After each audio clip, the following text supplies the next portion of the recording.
मैंने किया। तो उसमें ये जो बात चल रही थी, इसी को थोड़ा ध्यान से समझे। अनंत गुणों से भरे भगवान आत्मा, यानी भगवान आत्मा जो अनंत गुण है, इसको भगवान आत्मा को कारण परमात्मा भी कहा।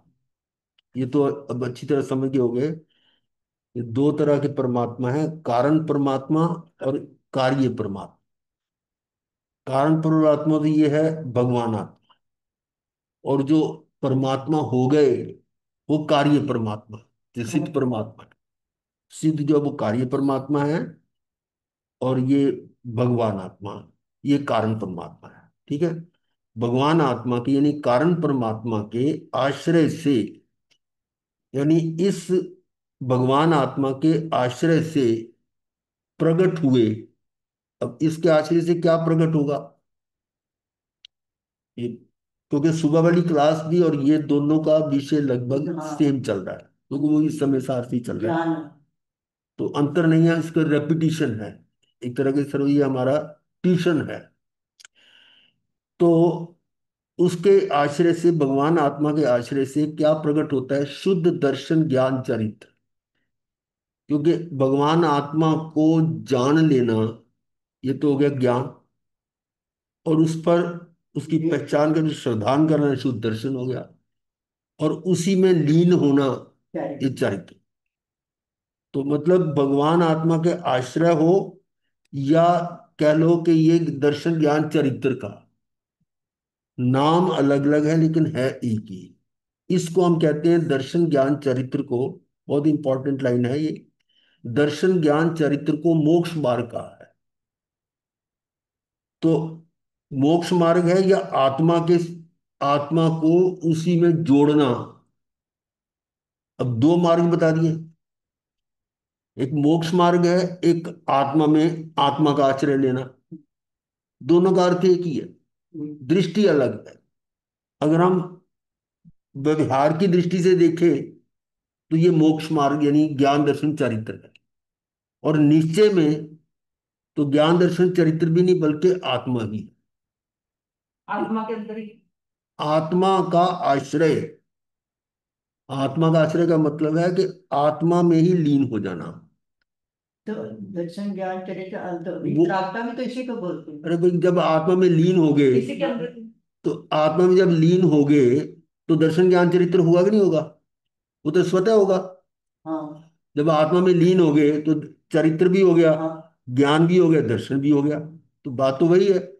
यानी इसको ये कहो कि मोक्ष मार्ग में आगे चलो, या कहोगे आत्मा में चले, तो बात एक ही है, दृष्टि अलग है। इसको कहते हैं निश्चय और व्यवहार भी अगर कहें तो ऐसा हो सकता है कि निश्चय में तो आत्मा का आश्रय लेना ही मोक्ष मार्ग, यही मुक्ति का मार्ग है। और दूसरे शब्दों में ज्ञान दर्शन चरित्र मोक्ष मार्ग है। दोनों का अर्थ एक ही है। अब आगे है समाधि तंत्र श्लोक 87, 88, 89, 87, 88, 89 के आधार से कुछ लोग ऐसा कहते हैं कि लिंग का आग्रह नहीं होना चाहिए। इसका मतलब लिंग की विशेषता नहीं है, ये उसका आग्रह है। आग्रह नहीं होना चाहिए कि भाई लिंग से मुक्ति मिलती है, वो नहीं। लिंग आवश्यक है, पर लिंग तो स्वतः आ जाएगा। जब आप आत्मा में लीन होंगे तो लिंग आए बिना रहेगा नहीं। यानी लिंग मतलब वो साधुपना जो है वो आए बिना रहेगा नहीं, ये अर्थ निकलता है। परंतु उनका ये मिथ्या अभिनिवेश है, ये जो कहना है कि लिंग का आग्रह नहीं होना चाहिए। कुछ इसके आधार से ऐसा कहते हैं कि लिंग का आग्रह नहीं हो रहे, परंतु ये उनका मिथ्या अभिनिवेश है। समाधि तंत्र के कथन का आशय तो ये, अब समाधि तंत्र को आप पढ़ेंगे ना, तब ये समझ आएगा कि ये वो क्या कह रहे हैं, कि लिंग का आग्रह नहीं होना चाहिए। है, हाँ, समाधि तंत्र नहीं है, अब ये तो समय सार चल रहा है। मतलब इसमें पहली बार आया है ये वाला शब्द। हाँ, उसमें उन्होंने कहा कि लिंक, उस तीन गाथा पढ़ोगे ना, तो उसमें ये उसका भाव निकलता है कि लिंग का आग्रह नहीं होना चाहिए, अर्थात लिंग को इग्नोर करो। परंतु ये भी उनका मिथ्या है। ये बात क्या करें? मतलब लिंग कौन से? लिंग वेश। वही करेंगे। लिंग का मतलब वेश, साधु वेश। अच्छा अच्छा, तो साधु ये तो अलग हो। साधु वेश का आग्रह नहीं होना चाहिए, ये इन तीन गाथाओं में बताया गया है। वेद से मुक्ति नहीं। उसका अब सुनते जाओ, आप अपनी कमेंट्स बाद में देना कि ये जो गाथाएं हैं ना, क्योंकि ये जो चल रहा है ना ये लेवल, ये इतना आसानी से नहीं कि हम इनको अपने अपने शब्दों में कह सके। इसलिए जो पढ़ रहा हूं ना, इसको आप चबाओ नहीं, चूसो। चबाने का मतलब क्या कि एक बोल बोल के करोगे आप, बोल बोल के कि नहीं, आप उसको अंदर ग्रहण करो। क्योंकि चीजें ऐसी होती हैं कि हम समझते कुछ है और बोलते कुछ और है। तो इसका अर्थ समझने के लिए इसका मतलब ये हमें गाथा पढ़नी पड़ेगी। तो मैं पहले आपको इसी गाथा पर ले जा रहा हूं कि कौन सी गाथा है? ये समाधि तंत्र की 87, 88, 89, ये गाथा ये है। अब उनका अर्थ जानकर ये कहोगे कि लिंग की जरूरत ही नहीं है, वो भ्रम तोड़ा जा रहा है कि लिंग की आवश्यकता तो है, परंतु लिंग का आग्रह नहीं होना चाहिए। उन्होंने, लोगों ने क्या किया कि लिंग का आग्रह नहीं, इसको लिंग को जरूरत ही नहीं है, ऐसा भाव नहीं। ये अर्थ समझ आएगा जब ये हम इसको पढ़ेंगे। तो यहाँ 87 गाथा का जो अनुवाद हिंदी में है, लिंग देह आश्रित दिखे, आत्मा का भव देह, जिनको आग्रह लिंग का कभी ना होए विदेह। अब इसको पढ़कर तो कहेगा लिंग की जरूरत ही नहीं है। लिंग देह आश्रित दिखे, इसका मतलब क्या? लिंग जो है वो देह पर आश्रित है। लिंग देह पर ही आश्रित है ना, देह के अनुसार ही तो देह पर आश्रित तो देह ही रूप है। तो लिंग देह आश्रित दिखे, आत्मा का भव देह, यानी आत्मा का जो मतलब भव, वो देह है। भव का मतलब ये भ्रमण, भव भ्रमण, आत्मा का भव देह। लिंग देह आश्रित दिखे, आत्मा का भव देह, यानी देह पर अगर आश्रित हो तो संसार, संसार बढ़ेगा, भव। जिनको आग्रह लिंग का, जो लिंग का ही आग्रह करते कि भाई लिंग से ही मुक्ति होती है, उनके लिए कहा है जिनको आग्रह लिंग का कभी ना होए विदेह। वो आत्मा ही, क्या भाग बीच में बोलते रहे, अब अपने कमेंट्स मत दो, नहीं तो ये अर्थ का अनर्थ हो जाएगा। मैं समझा रहा हूं ना, नहीं समझ आया फिर बोलना, आपको साइड समय दिया जाएगा। पर मेरे मुंह में शब्द मत ठूसो, मैं बहुत कठोर बोल रहा हूं मैं। हाँ, सही है, मेरी गलती है। जिनको आग्रह लिंग का मतलब, मेरा ये नहीं कि भी आप जो कह रहे हैं वो गलत कह रहे हैं, कुछ कह रहे हैं, मतलब ये है कि जो हम जहां जिस भाग को पकड़ना चाहते हैं वो नहीं पकड़ पाए। तो जिनको आग्रह लिंग का, जो लिंग का आग्रह करते हैं कि लिंग से ही मुक्ति होती है, बिना वेश के, बिना साधुपने के मोक्ष नहीं है।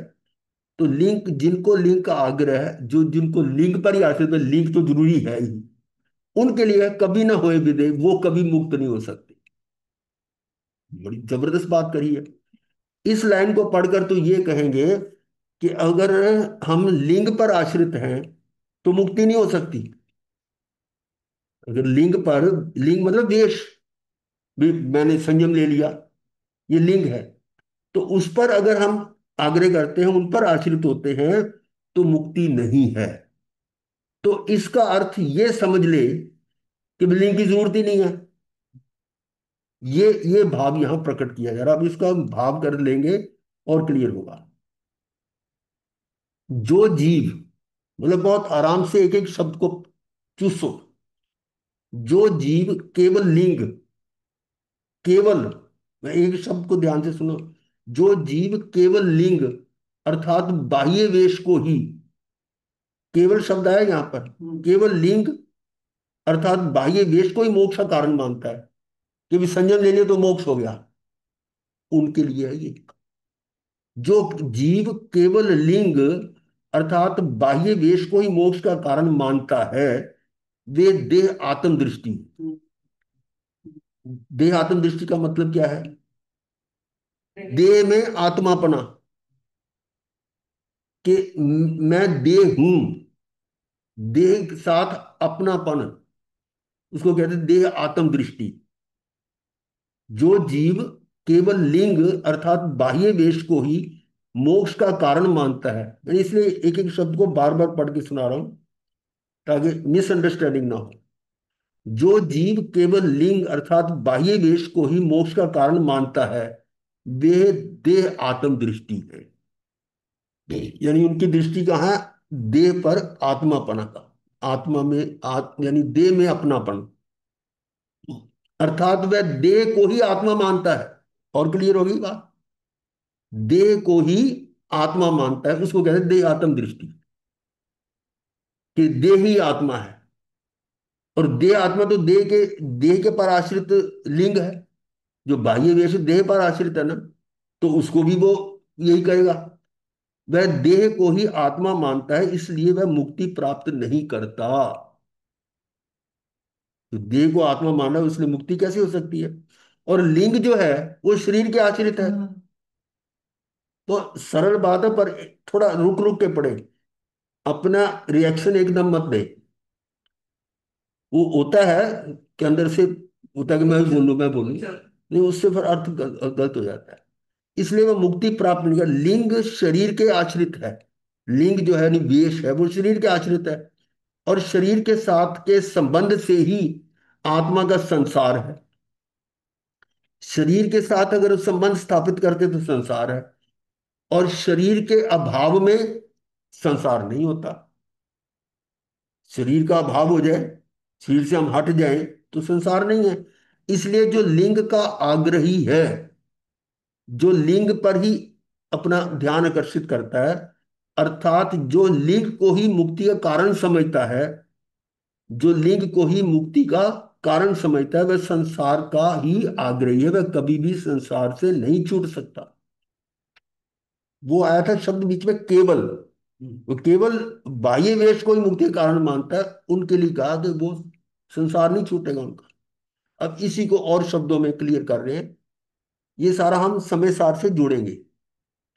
विशेष स्पष्टीकरण में बताया है। देखो, एक चीज को अलग अलग तरीके से कहा जा रहा है ताकि हमारी समाधि तंत्र। विशेष स्पष्टीकरण है अंतरंग वीतराग स्वरूप। ये यहां पर आया था ना, ये समाधि तंत्र तो था ये, उसी को मैंने खोल लिया। अंतरंग वीतराग स्वरूप आत्मा के धर्म बिना। अंतरंग वीतराग स्वरूप आत्मा, अंदर में जो वीतराग स्वरूपी आत्मा है, उसके धर्म बिना। आत्मा का धर्म वीतरागता है। वीतरागता स्वरूप जो आत्मा वीतराग स्वरूप है, ये तो आत्मा का स्वरूप है, के धर्म बिना, नहीं इसके बिना लिंग मात्र से बाह्य वेश मात्र से धर्म की संपत्ति रूप समकित्व की प्राप्ति नहीं होती। लिंग मात्र से, बाह्य वेश मात्र से, बाह्य वेश मात्र से यानी केवल बाहर के वेश से धर्म की संपत्ति रूप, धर्म की संपत्ति क्या है? समकित की प्राप्ति नहीं होती। हमने वेश धारण कर लिया तो समकित हो गई। वो कह रहे हैं, वही बात कह रहे हैं कि लिंग मात्र से, बाह्य वेश मात्र से धर्म की संपत्ति रूप समकित की प्राप्ति नहीं होती। ये हमारा गारंटी नहीं है, सर्टिफिकेट नहीं है कि वेश ले लिए तो समकित हो गई। क्यों? ये हम अगर वेश पर आश्रित है, लिंग पर आश्रित है। फिर देखो, अंतरंग वीतराग स्वरूप आत्मा के धर्म बिना, यानी इसके बिना। किसको छोड़ा हमने? आत्मा के धर्म को। लिंग मात्र से, बाह्य वेश मात्र से धर्म की संपत्ति रूप समकित की प्राप्ति नहीं होती। इसलिए राग द्वेष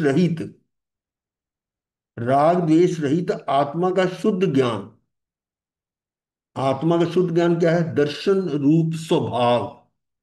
द, दर्शन ज्ञान कौन सा है? शुद्ध ज्ञान दर्शन रूप स्वभाव। आत्मा का शुद्ध ज्ञान दर्शन, ज्ञान दर्शन ही आत्मा का लक्षण है। तो जो अंतरंग भाव धर्म है, भाव प्राण है ये ज्ञान और दर्शन, उसे हे भव्य, हे भव्य, तू जान, बाह्य लिंग वेश मात्र से तुझे क्या प्रयोजन है? कुछ भी नहीं। अब देखो, इसको आगे और एक्सप्लेन करेंगे, क्योंकि इतनी सी बात पढ़ने के बाद आप इसका अर्थ का अनर्थ कर जाओगे। क्योंकि इससे तो बिल्कुल क्लियर है कि वेश मात्र को इग्नोर कर दो। अभी बात पूरी नहीं हुई। अब वेश मात्र में क्या आता है? शरीर की नग्न अवस्था। वो दिगंबर शास्त्र है, वो नग्न अवस्था को कहते हैं। और एक तरह से देखा जाए, एक तरह से देखा जाए तो यही सत्य है। जितने भी तीर्थंकर हुए हैं, उनका वेश क्या था? नग्न अवस्था। हम हम अपने वेश को समझें, वो अपने उस वेश को समझें। इस पर हम कोई किसी प्रकार की डिस्कशन नहीं करना चाहते, लेकिन नग्न अवस्था इस संदर्भ में कही जा रही है कि वो जितने भी भगवान हुए हैं, तीर्थंकर हुए, वो नग्न अवस्था में ही हुए हैं। और हमने अपने धर्म को भी जस्टिफाई करना है, तो हम कहते हैं नहीं यही ठीक है, चलो इस ये मान। पर ये भी ठीक नहीं है कि अगर ये वेश धारण कर लिया, हमने ये वस्त्र धारण कर लिए, तो ये मुक्त हो जाएंगे, ऐसा भी नहीं है। ना तो नग्न अवस्था में मुक्ति है, ना ही इस वेश से मुक्ति है। ये बात समझाई जा रही है। शरीर की नग्न अवस्था, 28 मूल गुणों का पालन आदि। हम 27 कहते हैं, वो 28 कहते हैं। बताया था पिछली बार, हो चुकी बात नहीं। पिछले बार बताया जो 27 गुण हमारे हैं, वो 28 कहते हैं। चल कुछ भी इसमें हम कंट्रोवर्सी में नहीं पड़ते। मूल गुण है ये, पांच संति तीन गुप्ती ऐसे करके वो है ना। तो 28 मूल गुणों का पालन आदि, उनका जो पालन करता है, बाह्य लिंग है, ये बाहर का लिंग है। कौन सा? नग्न अवस्था और मूल गुण, हाँ है साथ ना। ये मुनि अवस्था में नियम से होता है। अब आपको 27 गुण बताता हूं। देखिए जरा, अब साथ में बता ही दूं तो ठीक है। जब आप पांच पांच इंद्रियां हैं, आप प्रदर्शन माता है, मन समझ भावना, वचन समझ भावना, काय प्रतिक्रमण में आते हैं। अब देखिए इसमें क्या है।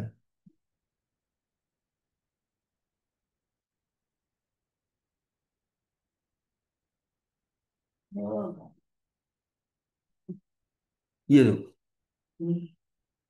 ये 27 गुण। हाँ। पांच महाव्रत, पांच समिति, पांच उपरांत 10 हो गए।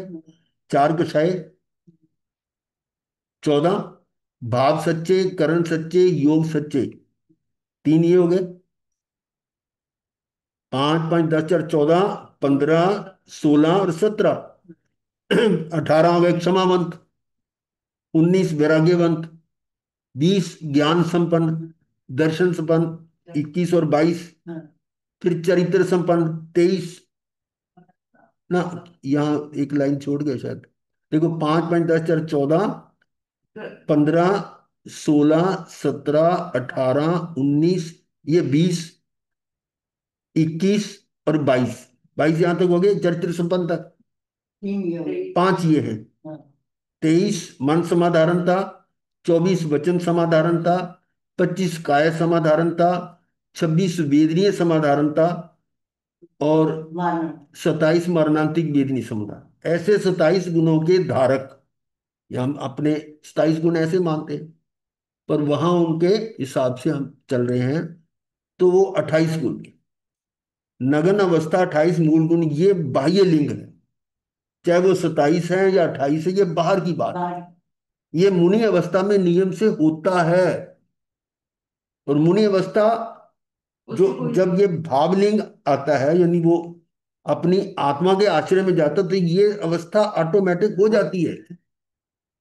आगे देखिए, ये मुनि अवस्था में नियम से होता है।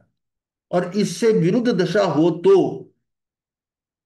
अगर ये गुण नहीं है, ये 28 गुण और नगन अवस्था नहीं है, तो इसके विरुद्ध दशा होगी, तो वह भावलिंगी मुनि नहीं होता।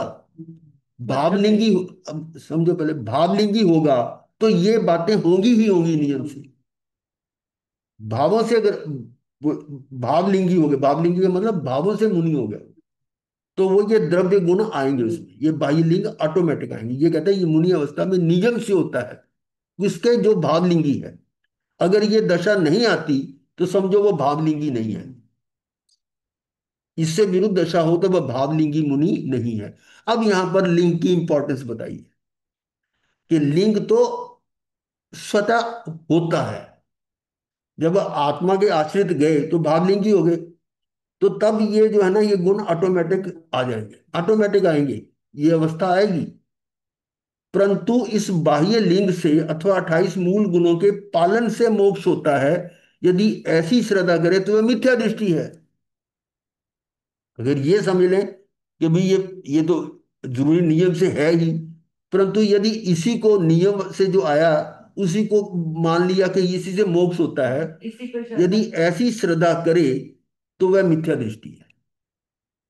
हम तो यही मानते रहे हैं। हाँ तो भाई ये सारा हो गया ना यही करते हैं। हमने तो संयम पाल लिया, हम तो मुक्त हो गए। यही करते हैं। कहाँ? अभी नजदीक भी नहीं पहुंचे हम। जब तक आत्मा के समीप नहीं आएंगे तो ये लिंग कुछ काम नहीं करेगा। ये पूरा लिंग लिंग जो है, इसका मतलब वो मात्र लिंग है, वास्तव में नहीं है। तो यदि ऐसी श्रद्धा करे तो वह मिथ्या दृष्टि है। और एक एक लाइन को बहुत ध्यान से समझना पड़ेगा। लिंग संबंधी विकल्प भी, लिंग संबंधी विकल्प, विकल्प क्या होगा? कि मैं इसका पांच संगति का पालन कर रहा हूं, मैं ये कर रहा हूं, ये विकल्प आ रहे हैं ना। कि मैं ये वेश धारण किया मैंने, और या मैं ये कर रहा हूँ 27 गुणों का वो पालन कर रहा हूं। ऐसा विकल्प भी आत्म साधना में बाधक है। क्यों? आपकी दृष्टि बाह्य पर है, वेश पर है। यहां कहने का आशय ये नहीं है कि मुनि को कैसा भी बाह्य लिंग हो तो चलता है।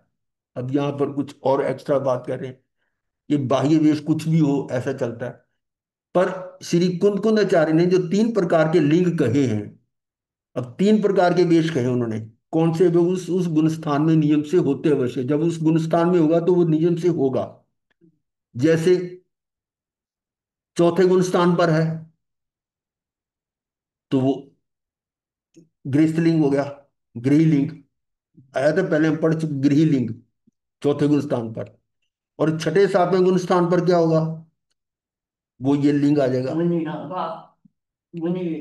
मुनि वेश आ गया ना। हाँ तो ये है उस गुण स्थान में नियम से होते अवश्य हैं, परंतु उनके लक्ष्य से मोक्ष नहीं होता। उनके लक्ष्य से मोक्ष नहीं होता। तो ये 3 वेश उन्होंने कैसे दिए, वो वो समझ सकते हैं। अब एक तो साधक का आ गया, एक साधु का आ गया। एक तो गृहस्थ में हो गया, हाँ नहीं एक वो आ गया बीच में। हाँ, वो गृही लिंग जिसको बोलते हैं, एक आ गया जैसे एलक का वो बताया था ना, एलक और उनका उनके हिसाब से। अब वहां पर वो जो छठे सातवें को नग्न वेश कहते हैं, और हम कहते हैं ये कपड़ों का वेश है। हाँ इस बात की हम मतलब ये तो कोई बात डिस्कशन नहीं करते।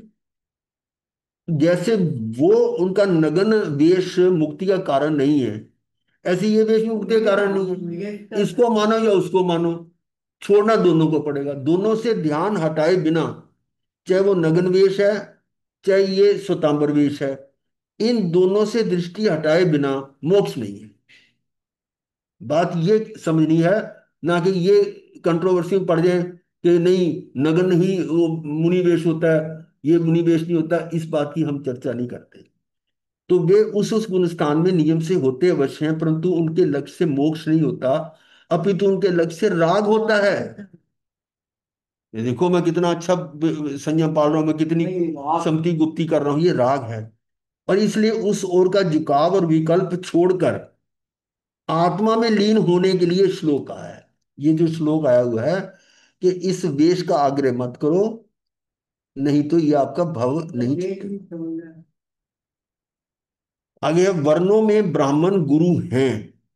ब्राह्मण उच्च माने जाते हैं, ब्राह्मण अब यहां पर जाति की बात आ गई, ब्राह्मण क्षत्रिय वैश्य शूद्र, इसलिए वही परम पद के योग्य हैं। कि ब्राह्मण है वही इस परम पद के योग्य हैं, ऐसा जो बोलता है वह भी मुक्ति योग्य नहीं है। जो कहता है कि जाति से मुक्ति होती है, जाति का मतलब यहां लिया है आ गया ना। ब्राह्मण वश्यात्व क्षत्रिय वैश्य, वश्यात्व कर दिया ना महाराज जी उसने। इससे मुक्ति नहीं है। देखिए अब दूसरी गाथा 88वीं गाथा में क्या है? जाति देह आश्रित कही आत्मा का भव दे, जिनको आग्रह जाति का, सदा मुक्ति संदेह। जाति देह आश्रित कही, जाति किस पर आश्रित है? देह का। देह पर आश्रित है। जैसे पहले वाली गाथा में कहा कि देह। देह पर आश्रित है वेश, हाँ। लिंग वेश जो देह पर आश्रित है, यहां पर जाति का आगे दिए देह आश्रित करी। आत्मा का भव देह, और देह पर अगर है तो वो भव में जाएगी जाएगी। जिनको आग्रह जाति का, जो जाति पर गर्व करते हैं, जाति से मुक्ति होती है, वे क्षत्रिय मुक्त होते हैं, ब्राह्मण ही मुक्त होते हैं, ऐसा जिनका आग्रह है वो सदा मुक्ति संदेह, उनके लिए मुक्ति संदेह है, यानी मुक्ति संभव नहीं है। अब इसको और थोड़ा क्लियर करते हैं। लिंग, हम लिंग समझ आ गई, लिंग पर आश्रित है तो मुक्ति नहीं है। पर वहां पर यह भी एक्सप्लेन किया गया कि लिंग स्वतः आता है। जब आप आत्मा में लीन हो जाते हैं तो आप लिंग भावों में। बाह्य वेश में भी आ जाएंगे ऑटोमेटिक। भावों से तो आगे। भावों से आने आना का मतलब यही है कि आपका छूट लिंग, गया। हाँ। बाह्य बाह्य लिंग आ गया। अगर नहीं आ रहा है तो इसका मतलब आप भावलिंगी भी नहीं है। ये कहता है ना कि जैसे गृहस्थ में कोई कोई ऐसे होते हैं कि नहीं हम तो आत्मा के आश्रित रह रहे हैं, हमारे तो कोई किसी तरह के नहीं है।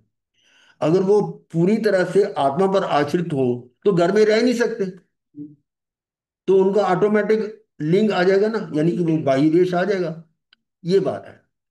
तो इसका मतलब ये हुआ कि लिंग को इग्नोर करके करने का कारण क्या है कि लिंग तो स्वतः आएगा, बीज तो स्वतः आएगा। जब आप आत्मा पे आश्रित हो गए तो भावलिंगी हो गए, तो भावलिंगी होने से नियम से, नियम का मतलब निश्चय में बाह्य देश आएगा।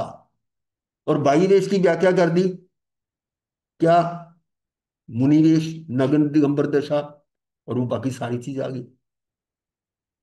तो लिंग की तरह जाति भी देह आश्रित है, और देह में आत्म बुद्धि, देह में आत्म बुद्धि, देह आत्म बुद्धि बताया था, वह संसार है। वहाँ इस, खेत का देह आ गया नहीं।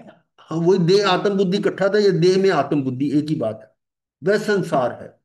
इसलिए जो मुक्ति के लिए जाति का आग्रह रखते हैं, इसलिए जो मुक्ति के लिए, कि मोक्ष के लिए जाति चाहिए।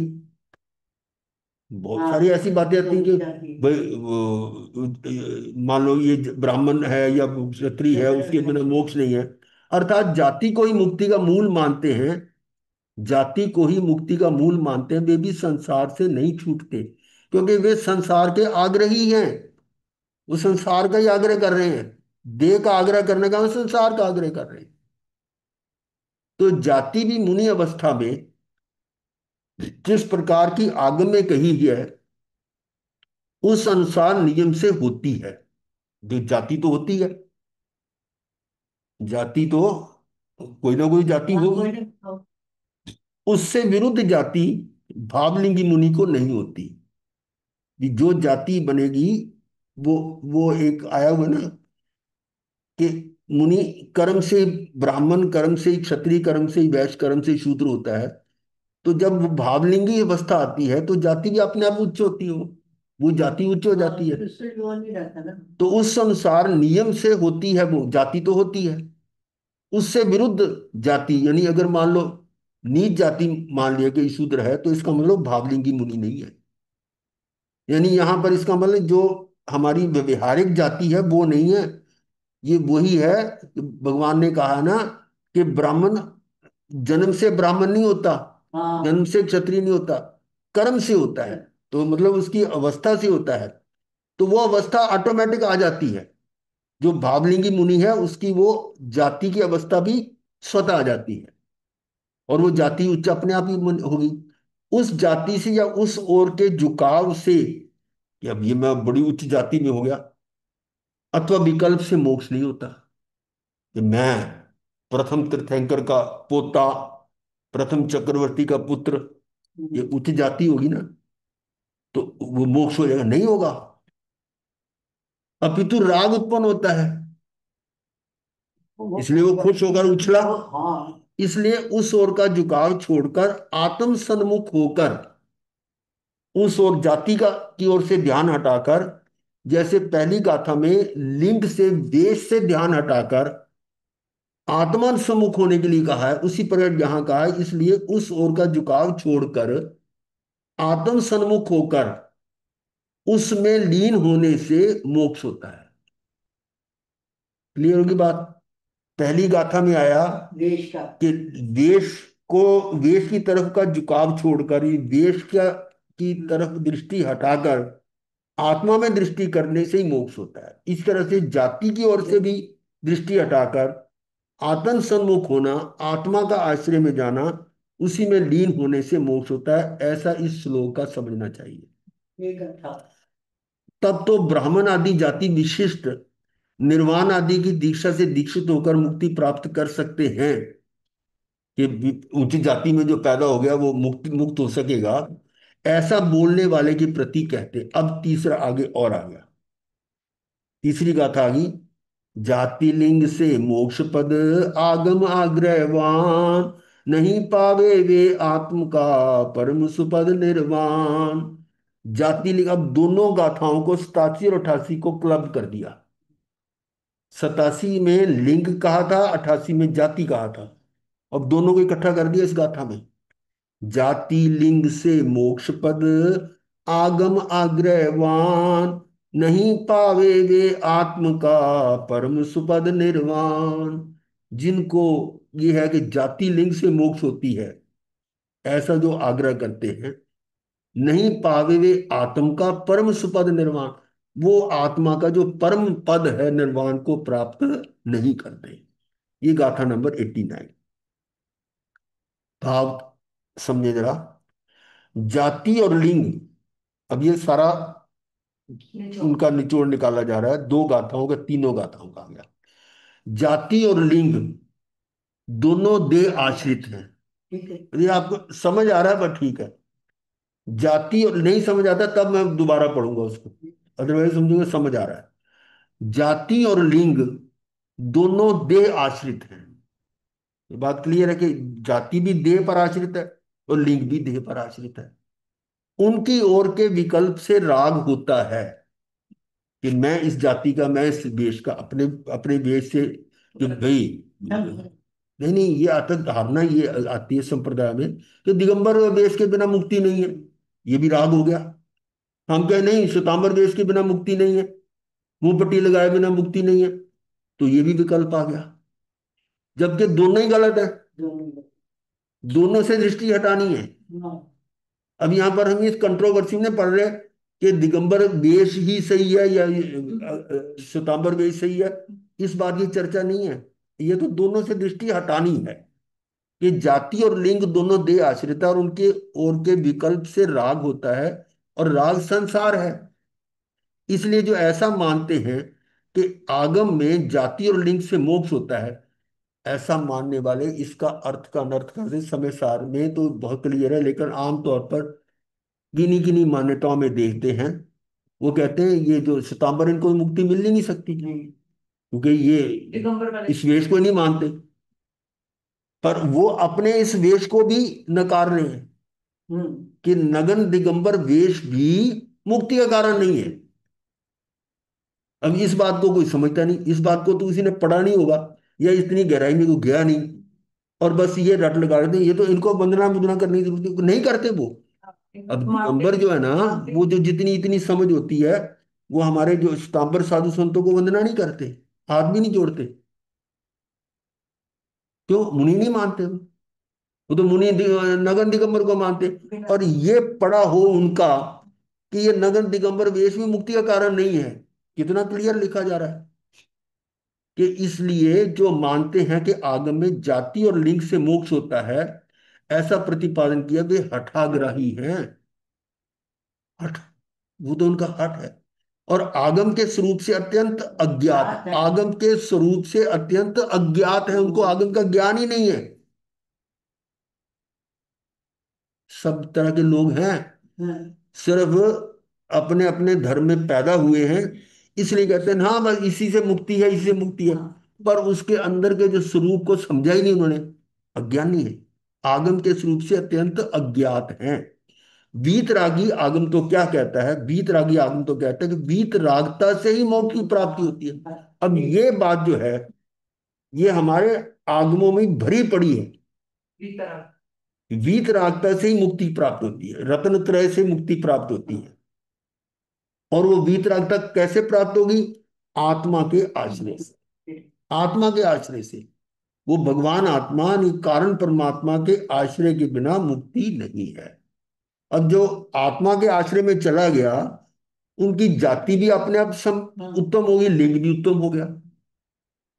उस ओर से वो तो स्वतः होंगे होंगे।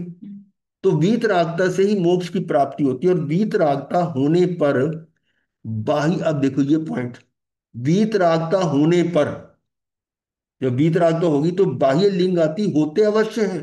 ये बाह्य लिंग ऑटोमेटिक हो गई, जाति भी उत्तम होगी उसकी और वेश भी उत्तम हो गया। अब यहाँ ये नहीं कहा कि कौन सा वेश है, कोई सा वेश जो हो गया वो उसका उत्तम है। पर ये अपने हिसाब से कहेंगे नहीं, वेश तो नगन दिगंबर ही है। वो उस दृष्टि से हम मान सकते हैं कि जितने भी तीर्थंकर हुए हैं वो नगन दिगंबर हुए। तो उस हिसाब से कह दिया तो कोई गलत नहीं किया। वीतरागता होने पर बाह्य लिंग आदि होते अवश्य हैं, परंतु उनके आश्रय से मोक्ष नहीं होता। किनके आश्रय से? बाह्य लिंग के आश्रय से। और ना उनके विकल्प से मोक्ष होता है। विकल्प क्या है? ये मैं ठीक कर रहा हूं, मैं ये कर रहा हूं, अपने आप को ये करना, ठीक या गलत का निर्णय देना राग द्वेष का। जाति लिंग और उस संबंधी विकल्प, जाति लिंग और उस संबंधी विकल्प से मोक्ष होता है ऐसा मानने वाला समयाग्रही है। समयाग्रही यानी, यानी इसका समय मतलब आत्मा समय का जानकार नहीं है, वो अज्ञात है। इसी को और स्पष्ट करने के लिए, लिंग मोक्ष का सच्चा कारण नहीं है। कारण तो है, ये हमने पहले चर्चा की थी। कारण तो है पर उससे कार्य हो या ना हो। एक पॉइंट आया था जो कारण तो है पर उससे कार्य सिद्ध हो या ना हो, पॉसिबिलिटी है। दूसरा है कि कारण है और कार्य भी उसके बिना नहीं होता। और तीसरा है कि कारण है भी और नहीं भी, मतलब कारण कारण है पर उसके बिना भी मोक्ष हो सकता है। ऐसी तीन तीन तरह की बातें आई थी इसमें। लेकिन उन सब में सच्चा कारण कौन सा है? ये लिंग मोक्ष का सच्चा कारण नहीं है। सच्चा कारण तो है वीतरागता या आत्मा का आश्रय या दर्शन ज्ञान चरित्र। ये ये सच्चा कारण है। इसका प्रतिपादन करते हुए श्री कुंद कुंद आचार्य ने ये जो समय सार में कहा है, जिसकी गाथा हम पढ़ रहे थे 408 9 वगैरह की, वही गाथा आ रही है ये। 408 हम पढ़ चुके हैं, तो उसी का अर्थ दिया है। ये दोबारा रिपीट हो जाएगा जो हम पहले कर चुके हैं। 413 गाथा तो अभी आएगी, पर ये 408 और 9 हम कर चुके हैं। एक बार पढ़ने में आएगी तो और वो भी रिवाइज हो जाएगी। बहुत प्रकार के मुनि लिंगों का अथवा गृही लिंगों का को ग्रहण करके मूढ़ अज्ञानी जन ऐसा कहते हैं ये बाह्य लिंग मोक्ष मार्ग है। मुनि लिंग अथवा गृही लिंग, दो तरह के लिंग उसमें बताया था। मुनि लिंग तो है ये नगन दशा होगी, और गृही लिंग है जो एलक और शुल्लक होते हैं, उनको कहा उन्होंने। तो हमारी ये है कि प्रतिमाधारी श्रावक हो गए। बट ये जो है इसको ग्रहण करके बहुत प्रकार के मुनि लिंगों का अथवा गृही लिंगों को ग्रहण करके मूढ़ यानी अज्ञानी जन ऐसा कहते हैं कि यह बाह्य लिंग मोक्ष मार्ग है। ये मोक्ष मार्ग है, परंतु लिंग मोक्ष मार्ग नहीं है, क्योंकि अरहंत देव देह के प्रति निर्मम वर्तते हुए लिंग को छोड़कर दर्शन ज्ञान चरित्र का ही सेवन करते हैं। जो अरहंत भगवान हैं वो लिंग पर से दृष्टि हटाकर उससे निर्मम, उससे ममत्व नहीं है, निर्मोही यानी वेश से कोई ममत्व नहीं है, ऐसा वर्ते हुए लिंग को छोड़कर यानी लिंग को दृष्टि से हटाकर दर्शन ज्ञान चरित्र का ही सेवन करते हैं। मतलब अब बार बार रिपीट हो रही चीज तो क्लियर हो रही है। जो बहुत प्रकार के मुनि लिंगों में अथवा गृहस्थ लिंगों में ममता करते हैं, जो बहुत प्रकार के मुनि लिंगों में अथवा गृहस्थ लिंगों में ममता करते हैं, यहाँ निर्मम आया था ना शब्द, अब यहाँ उसका तोड़ बता रहे हैं कि जो इन लिंगों में ममता करते हैं अर्थात द्रव्य लिंग ही मोक्ष प्रदाता ऐसा मानते हैं, उन्होंने समय सार को नहीं जाना। नहीं जाना। ये सारा थीम आ रहा है समय सार का। अब देखो ना हम कहाँ पर पहुंच गए हैं। मतलब कहाँ से चले थे। 415 गाथा है इसकी समय सार की, 415 है, और ये 411 तक की कर चुके हैं। 411 गाथा हो चुकी है, अब सिर्फ 4 गाथा और है। अच्छा, तो इसका मतलब हम बिल्कुल, ठीक है तो। हाँ, 8 महीने। किनारे पर पहुंच गए। 8 महीने। क्या? 8 महीने हो गए इसको करते करते। जो अब ये जो वास्तव में मैं श्रमण हूं, मैंने श्रमणोपासक श्रावक हूं, इस प्रकार द्रव्य लिंग में ममकार द्वारा मिथ्या अहंकार करते हैं। देखो जी, अपने आप को कहते हैं, मैं श्रावक हूं, मैं श्रमण हूं, मैं संत हूं, ऐसा इस प्रकार द्रव्य लिंग में ममकार द्वारा मिथ्या अहंकार करते हैं। वो अहंकार कैसे करते हैं? अपने आप को सर्व उत्तम समझते हैं, तो ये उत्तम समझते हैं। फर्क क्या है? वेश ही तो है। तो आम व्यक्ति में और हमारे में क्या अंतर है? अगर ये इसमें ममत्व आ गया कि मैं मेरी मैं मेरी बात नहीं मानते, मैं और साबित समाज में ऐसे ये इस प्रकार का मिथ्या अहंकार करते हैं वे अनादि रूढ़।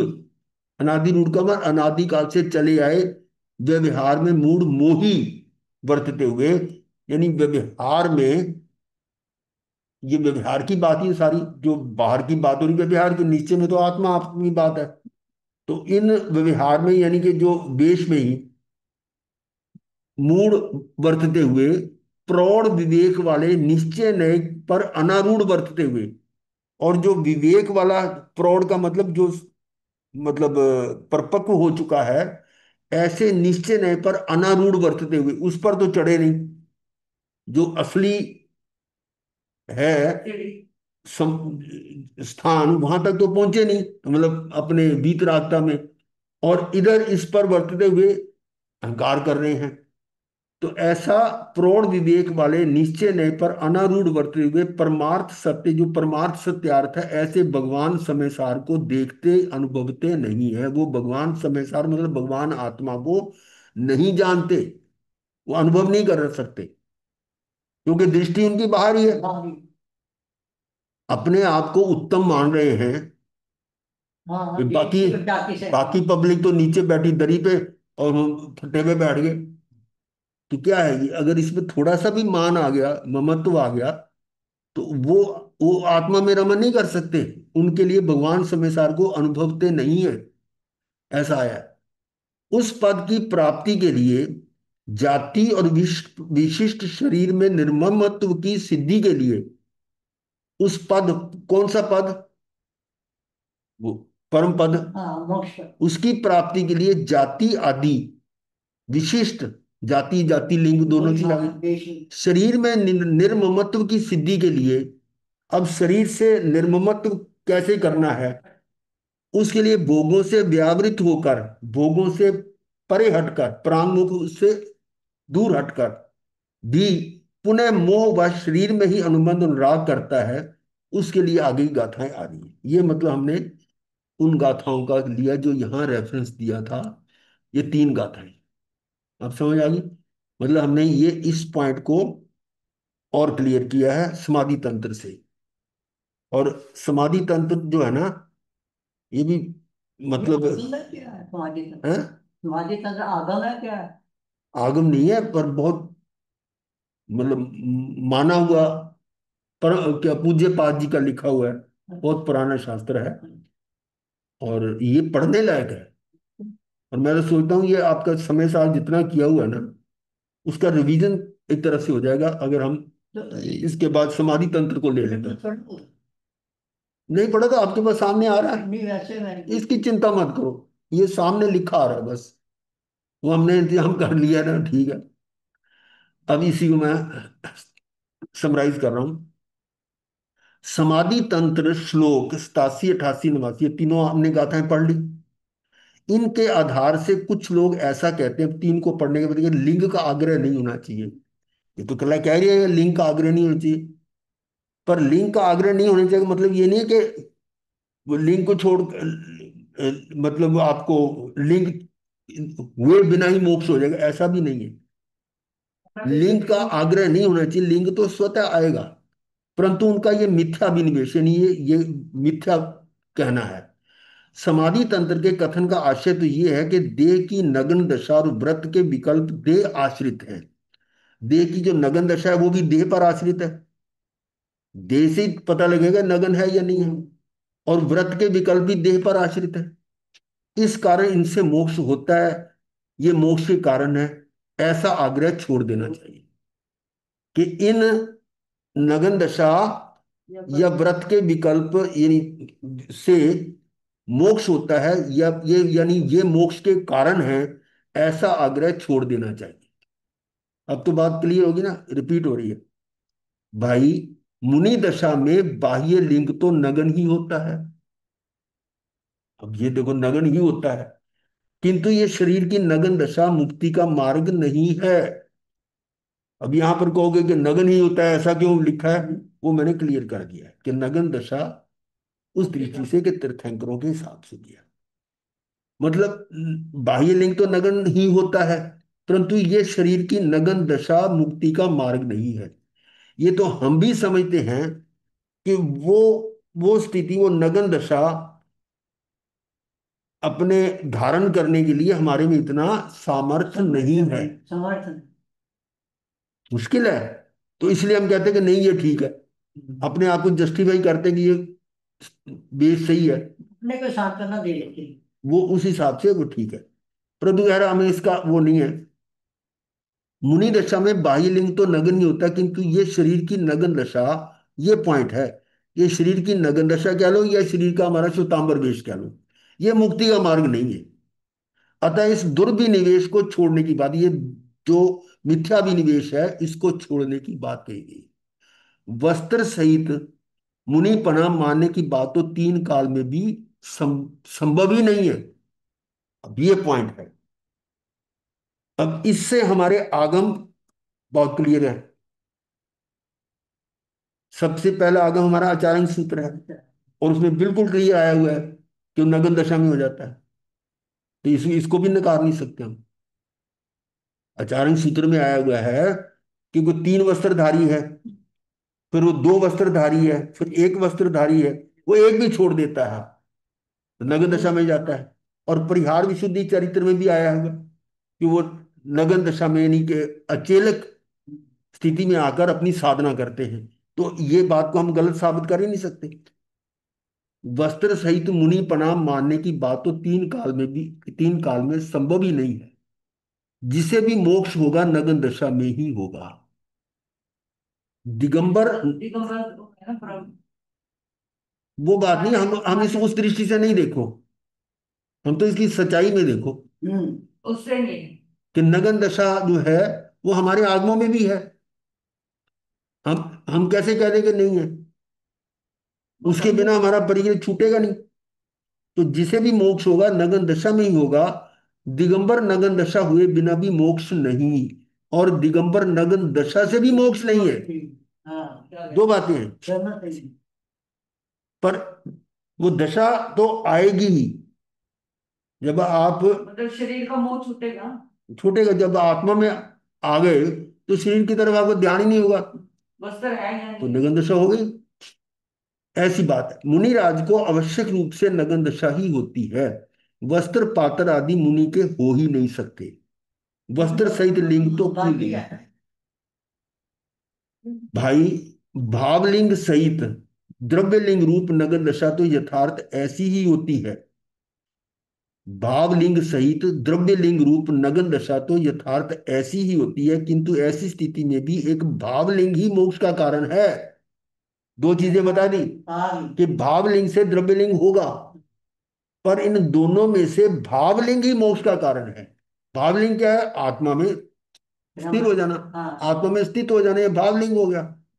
तो द्रव्यलिंग मोक्ष यानी भावलिंग ही मोक्ष का कारण है, द्रव्यलिंग मोक्ष का कारण नहीं है। फिर भी कोई द्रव्यलिंग कोई मोक्ष मानकर, मोक्ष का ये कारण। भ्रम हटाया जा रहा है, कोई द्रव्यलिंग को ही मोक्ष मानकर वेश धारण करके संतुष्ट रहे। हम तो सर्टिफिकेट मिल गया, हाँ अब भैया। खाओ पियो मौज करो, हैं? बना मिल गया। बाना बाना मिल गया, उसके बाद जो मर्जी करो। भी हमारी हमारी हमारी जो है ना स्थितियां कितनी बदल रही हैं कि हम उस परंपरा से हटकर मान लो इस परंपरा में आए, इसमें भी नहीं जमे, नहीं। इससे भी आगे बढ़ गए कि हमने परिग्रह बढ़ा लिया। भाई देखा, हम बचपन में हमने देखा था कि साधु संत जो है ना, उनके पास उतना ही सामान होता था जो अपनी कमर पे लाद के चले जाते थे। खा सकते थे। वो जो कंधा। हाँ कंधे पे रखा होता था, उसमें रखा और चल दिए। कोई साथ में सेवक नहीं होता था, कोई सवारी उठाने के सामान उठाने का कुछ नहीं, साधन नहीं होता था, कोई इतना ही होता था जिसको उठा के वो चल सकते थे। सर्टिफिकेट के साथ ही। और अब क्या है? साइकिल से बढ़ के फिर आ गया रिक्शा, आ गई रिक्शा से बढ़कर फिर गाड़ियां, गाड़ी से बढ़कर ट्रक तक आ गए। लोगों के तरफ। ट्रक, ट्रक कैसे? वो जो होती है ना, हम घर गाड़ियाँ नहीं रखते नहीं, ये जो कितना वो 11-12 सीटर वाली कौन सी गाड़ी होती है? भिंडी भिंडी बस। नहीं, मिनी बस को बोलते हैं, कुछ और ही बोलते हैं वो। SUV, SUV. ऐसी है ना, उससे भी बड़ी जो होती है ना, जिसमें 12-13 सीटें आ जाती है ना, ट्रैवलर, क्या बोलते हैं उसको? ट्रैवलर, ट्रैवलर क्या होता है वो? Tempo traveller. है? Tempo traveller. हाँ, टेम्पू ट्रैवलर, टेम्पू ट्रैवलर वो चलते हैं। क्या क्या देखा।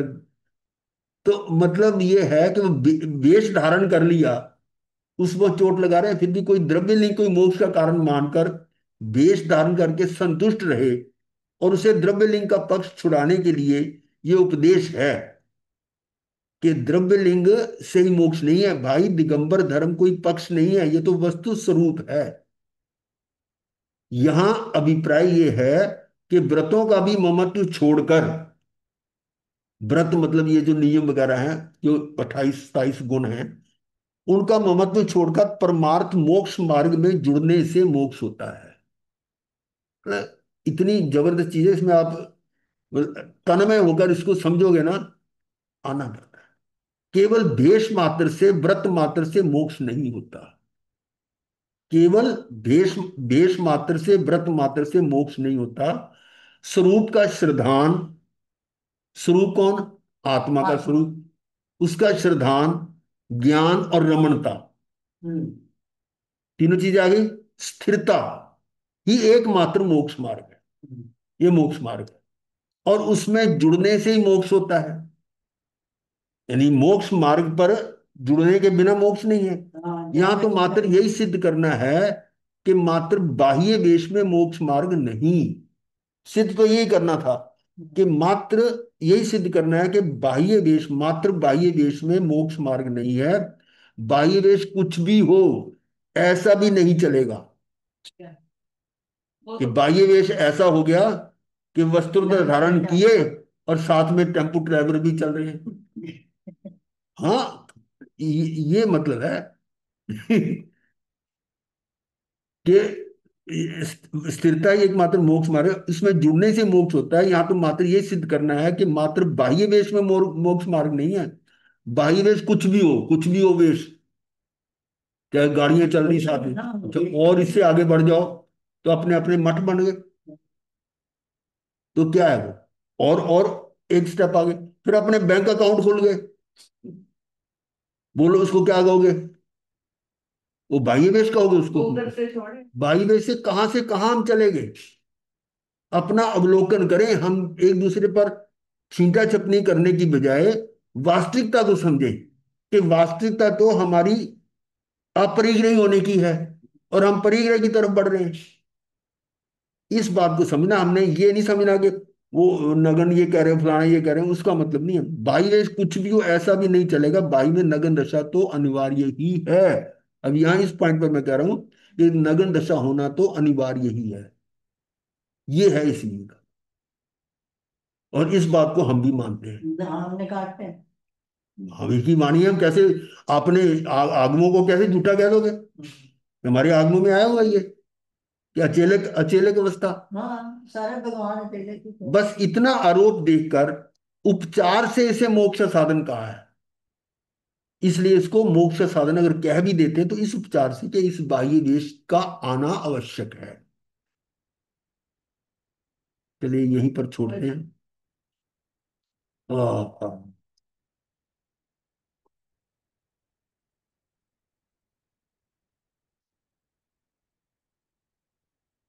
क्या हो गया?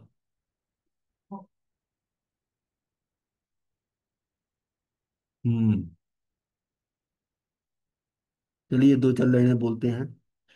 निज आत्म ऐसा मंदिर है, जहां तुझको तेरा भगवान मिले। निज आत्म ऐसा मंदिर है, जहां तुझको तेरा भगवान मिले।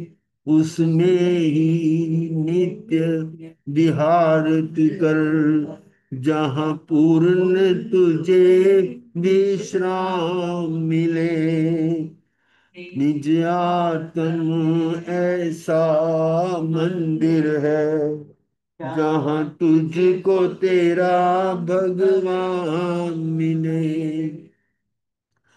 तू मोह की मदिरा पी पी कर भव वन में भटकता आया है। तू मोह की मदिरा पी पी कर भव वन में भटकता आया है। निज रूप पिछाने बिना प्रभु, साथ में सुर नहीं मिल रहा, सबके अलग अलग हो रहे हैं।